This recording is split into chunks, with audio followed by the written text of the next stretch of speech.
Okay, so there are a lot of guitarists and guitar stores that try and sell you a lot of fluff and storylines in effort to gain traction and margin of profit.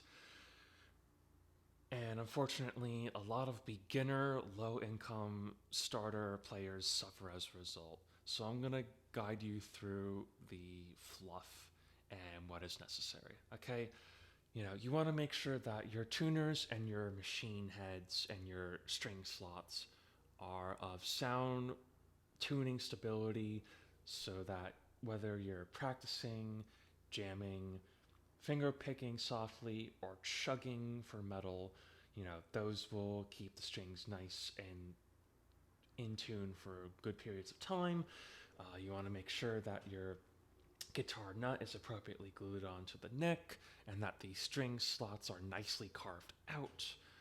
You want to make sure that your truss rod here is appropriately tight or loose depending on your action, intonation, and how thick or thin your guitar strings are.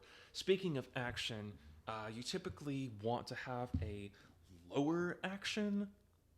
You know, a lower action, regardless of what genre you play, is going to feel nicer on your hands, especially if you're trying to do bends and so on and so forth. It just feels better. Moving on to the neck, you want to make sure that the neck is not warped. We don't like warped necks, it can actually mess up the truss rod as well. Um, you want to make sure that all your electronics are appropriately ground, wired, and soldered. When that's not the case, whether it's the pickups, the pickup selector, your volume and tone knobs, if you have a multi voiced pickup configuration, and your output jack. If you're not properly ground, wired, and soldered, you're going to be introducing a lot of 60 cycle hum, which is going to create a lot of unequable noise in both studio, stage, and practice, and we don't like that.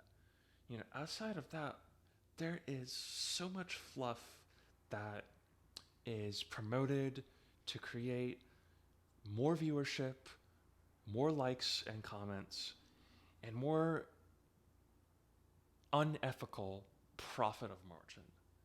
I hope you've been able to learn something today and see you around.